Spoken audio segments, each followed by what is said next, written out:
होंगे। तो आज जो हमारा टॉपिक है, आज जो हमारा लेक्चर है, जिसमें आज हम 9th क्लास केमिस्ट्री का सेकंड चैप्टर जिसका नाम है कि केमिकल कॉम्बिनेशंस। तो इसमें आज हम पढ़ेंगे कि law of conservation of mass क्या होता है। तो प्रीवियस लेक्चर में हमने इंट्रोडक्शन किया था कि केमिकल कॉम्बिनेशन हम किसको कहते हैं, और केमिकल कॉम्बिनेशन में हमने पढ़ा था लॉज ऑफ केमिकल कॉम्बिनेशन के। जो केमिकल कॉम्बिनेशंस होते हैं उनके क्या होते हैं कि लॉज होते हैं 5 टाइप्स के, जिसमें आज हम पहला टाइप पढ़ेंगे जिसका नाम है कि लॉज ऑफ केमिकल कॉम्बिनेशंस। ठीक है, तो देखें कि ये तो आपको मालूम है कि केमिकल रिएक्शंस क्या होते हैं। कि केमिकल रिएक्शंस में हम क्या करते हैं कि यहाँ पे रिएक्टेंट को आपस में मिलाते हैं, रिएक्ट करवाते हैं। हमारे पास क्या है कि ए, हमारे पास प्लस में क्या है कि बी है। ठीक है, अब देखें इनको हम क्या कहते हैं कि रिएक्टेंट कहते हैं। और जब ये इनका केमिकल रिएक्शन होता है तो हमें प्रोडक्ट क्या मिलता है कि प्रोडक्ट हमें ए बी मिला। ठीक है, फॉर एग्जांपल कोई भी एलिमेंट्स है, लेकिन यहाँ पे मैंने ए बी लिया है। ठीक है, तो इसको हम क्या कहते हैं कि प्रोडक्ट कहते हैं।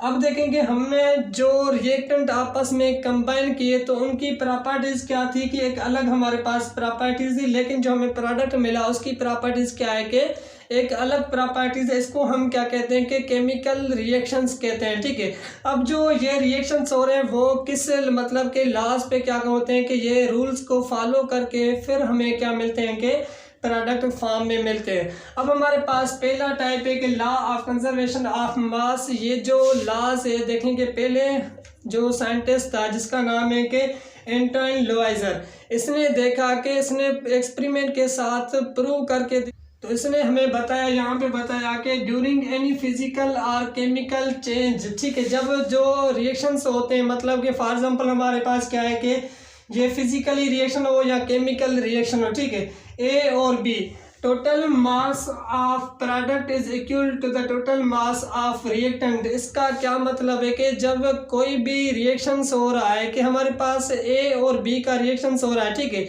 और हमारे पास क्या है कि प्रोडक्ट है। देखें जो प्रोडक्ट का टोटल मास है उस वो मास किसके इक्वल होता है कि रिएक्टेंट के में मास के इक्वल होता है। उसको हम क्या कहते हैं कि law of conservation of mass कहते हैं। ठीक है, यहाँ पे डेफिनेशन में देखें कि कंजर्वेशन हम किसको कहते हैं कि किसी भी रिएक्शंस का जो मास होता है वो क्या होता है, कंजर्व होता है। लेकिन यहाँ पे ये जो साइंटिस्ट है बता रहा है कि जो प्रोडक्ट हम रिएक्टेंट को आपस में मिलाते हैं और जो हमें प्रोडक्ट मिलता है, प्रोडक्ट का जितना मास होता है वही प्रोडक्ट का मास इक्वल होता है। किसके इक्वल होता है, रिएक्टेंट के क्या होता है कि इक्वल होता है। उसके बाद आप यहाँ पे सेकंड पॉइंट में यहाँ पे देखें, the mass can be neither created nor be destroy in chemical reactions. जो आप केमिकल रिएक्शंस करते हैं कि जो आपको प्रोडक्ट मिलता है उसमें जो मास है वो ना तो आप क्रिएट कर सकते हैं ना आप उसको थोड़ा सा कम कर सकते हैं। ठीक है, क्या एग्जांपल मतलब कि अगर यहाँ पे देखें कि हमारे पास 50 ग्राम यहाँ पे क्या है कि मास है इस हमारे रिएक्टेंट का। ठीक है, रिएक्टेंट का मास कितना है कि 50 ग्राम है, और जो हमें प्रोडक्ट में हमारे पास 60 ग्राम है। तो ये क्या है कि गलत है। किसके रूल के हिसाब से, law of conservation of mass के हिसाब से। यहाँ पे बताता है कि जितना आपके पास जो प्रोडक्ट है, प्रोडक्ट का जितना मास है वो किसके इक्वल होता है, रिएक्टेंट के इक्वल होता है। तो यहाँ पे 50 ग्राम है, यहाँ पे भी कितना मास होगा, 50 ग्राम होगा। ठीक है, इसको हम यहाँ पे मतलब कि किस तरीके से हमें समझना चाहिए, हम एक एग्जांपल यहाँ पे लेते हैं। तो देखें हमारे पास यहाँ पे रिएक्शन है कि CaCO3। ठीक है, हमने इसका रिएक्ट करवाया। ठीक है, जब हमने इसका रिएक्ट करवाया कैल्शियम कार्बोनेट का, तो यहाँ पे प्रोडक्ट में हमें क्या मिलेगा कि प्रोडक्ट हमें जो यहाँ पे मिला वो कौन सा मिला कि CaO। ठीक है, कैल्शियम ऑक्साइड प्लस में हमें क्या मिला कि कार्बन डाइऑक्साइड गैस मिले। ठीक है, अब यहाँ पे देखें कि जो क्वेश्चन है हमारे पास प्रॉब्लम में हमें पूछता है कि इसका जो कितना ग्राम से कि 10 ग्राम इसके हमने लिए हैं। ठीक है, कि जो रिएक्टेंट के कितने ग्राम से एक एटम, इसका जो मास है वो 10 ग्राम है। और हमारे पास 5 ग्राम किसके 4.5 ग्राम किसके मिले हैं कि कैल्शियम ऑक्साइड के मिले हैं। ठीक है, इसके अब आपसे पूछता है कि कार्बन डाइऑक्साइड का कितना मास होगा। ठीक है, यहाँ पे पूछता है कि कार्बन डाइऑक्साइड का कितना मास होगा। अब हमारे पास क्या है कि ये प्रॉब्लम है कि टोटल मास कितना है कि 10 ग्राम है और उसमें से इसका मास कितना है 4.5 है, तो कार्बन डाइऑक्साइड का मास कितना होगा। तो यहाँ पे आप वही सेम यहाँ पे देखें कि हमारे पास क्या है कि इसको आप x कर लें। ठीक है, इसको आप क्या करें x कर लें। अब देखिए रिएक्टेंट का टोटल मास कितना है कि 10 ग्राम है। ठीक है, 10 ग्राम इसका है तो 4.5 ग्राम किसका है, इसका है और x का। ठीक है, अब यहाँ पे देखें कि 4.5 में से आप कितना ऐड करेंगे तो आपको 10 मिलेगा। तो यहाँ पे मालूम करें कि आप अगर इसमें 5.5 ऐड करेंगे तो आपको कितना होगा कि तो कितना मिलेगा हमें 10 ग्राम मिलेगा। तो x का कितना होगा कि 5.5। तो यहाँ पे आप बता सकते हैं कि कार्बन डाइऑक्साइड का जो ग्राम होगा वो कितना होगा 5.5 यहाँ पे इसका ग्राम होगा। तो मतलब कि आप आसानी से जो आपसे अगर कोई भी एग्जामिनर क्वेश्चन पूछता है कि law of conservation of mass के रूल के हिसाब से कि आपके पास रिएक्टेंट का इतना मास है, आपसे प्रोडक्ट का मास पूछ रहा है। ठीक है, प्रोडक्ट में जितना मतलब कि रिएक्टेंट का है उतना हमें क्या मिलता है कि प्रोडक्ट का मास मिलता है। और उसके हिसाब से अगर हमें प्रोडक्ट में 2 प्रोडक्ट मिल जाए कि एक प्रोडक्ट का आपको मास आपको दे और उसमें से आपको सेकंड का पूछे, तो आप उसमें जितना ऐड करेंगे जितना हमारे पास रिएक्टेंट का मास है उसको आप वही मतलब कि इक्वल होगा किसके रिएक्टेंट और प्रोडक्ट का। तो इसको हम क्या कहते हैं law of conservation of mass कहते हैं, जिसमें रिएक्टेंट का मास और प्रोडक्ट का मास क्या होता है कि इक्वल होता है। ठीक है, इसके हिसाब से आप और भी एग्जांपल लिख सकते हैं। और उसके बाद के यहाँ पे देखें इसने तो ये हमें बताया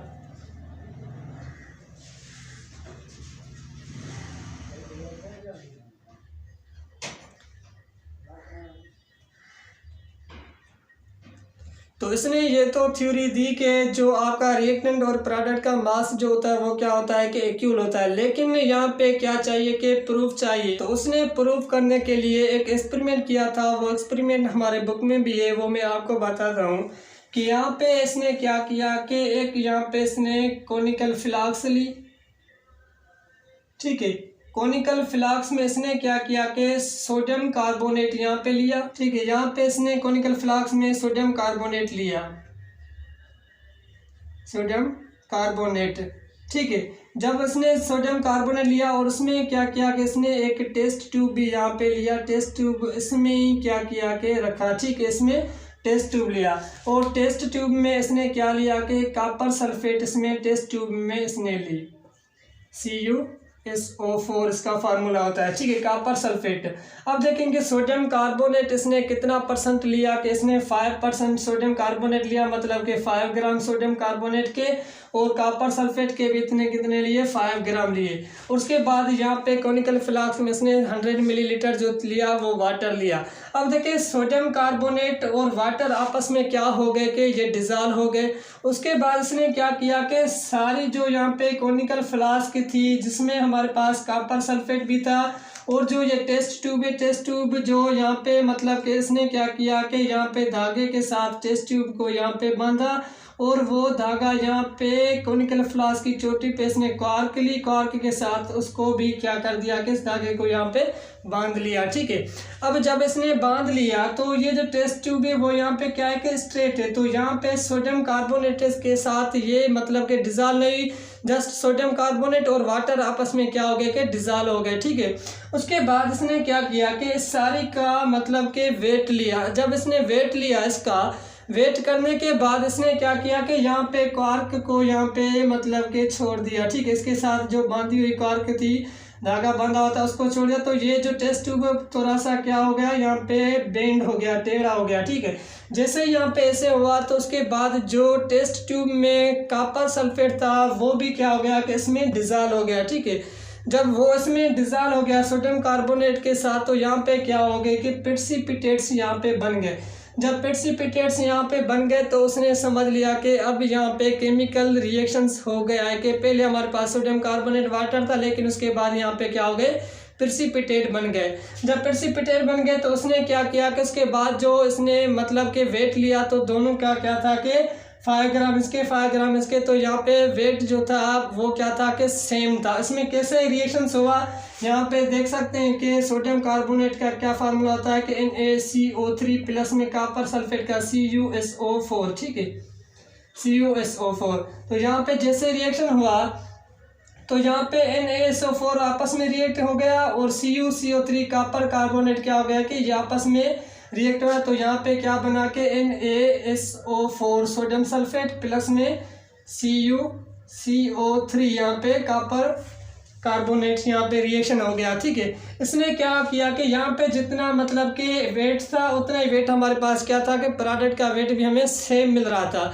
तो उसने इस प्रूफ के साथ ये रिएक्शन करवाया। रिएक्शन जो law of conservation of mass है वो प्रूव हो गया कि ये सही है। अगर रिएक्टेंट का जितना एटॉमिक मास होगा, वेट होगा, उतना ही क्या होगा कि प्रोडक्ट का भी उसके साथ इक्वल होगा। तो इसको हम क्या कहते हैं, law of conservation of mass कहते हैं। इंशाल्लाह नेक्स्ट में मिलते हैं जिसमें हम क्या पढ़ेंगे कि लॉ ऑफ डेफिनेट प्रोपोर्शन हम किसको कहते हैं।